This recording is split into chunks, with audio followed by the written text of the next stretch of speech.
عروسی نازنین سلام. پس مرحبا یاران جوانی و بزم ما به دنیای جوانی، به دلهای شما فرخنده بادا نشاط و هم فیصال جاودانی. خوش آمدید میهمانان از دور و نزدیک قدم رنجه کرده.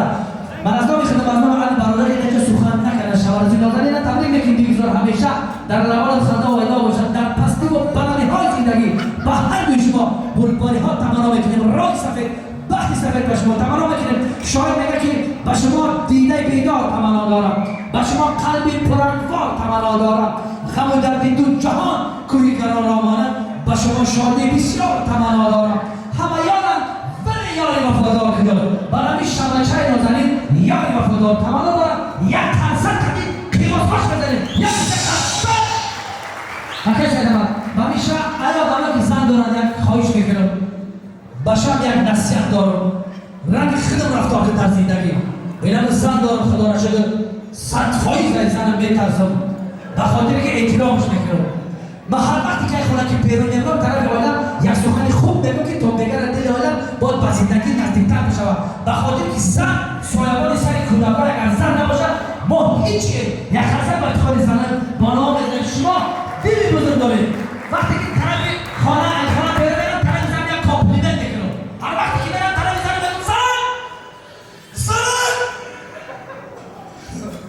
سلام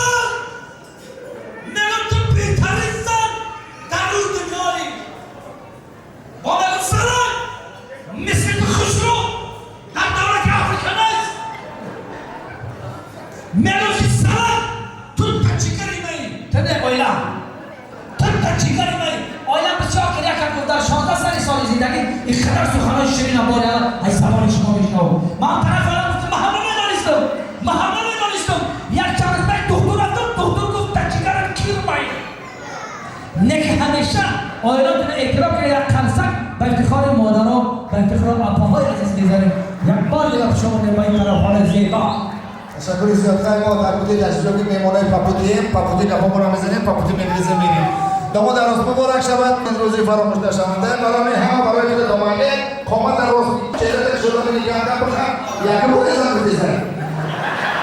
همه خلاص ما تمامی شهر زندگی تمامی که شما برای عزیز ما یکی از مطربانی شناخته است و ما قرارداد است توی پسری پامونای بودن نمی بیرون در مورد شما دیدن ما یک قدم رنجه فرمودیم در فرصتی شما تمامی خوشی‌های زندگی را تمنا میکنیم و شما سپاس زیاد میکنیم دعوت میکنیم و اون رسانه زیبا هنرمندی منظومه جمهوری تاجیکستان آرزوی زیبا نگین آباد راه با افتخار شما یک ترانه میخونم من پنیگیرم پسرم خواهی خواستم بالا آتی آمدن آوازی ماهین باری دارم فقط به خاطر اینانه به خاطر مادر آمدن من پنی خواستم بفرمایم خواستم بالا سر شاید خواستم بالا آتی آمدن بگی اپا بگی دیگر راه نداره اپا بگی اپا گلم بردن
هنرمند تیجی. غلام است.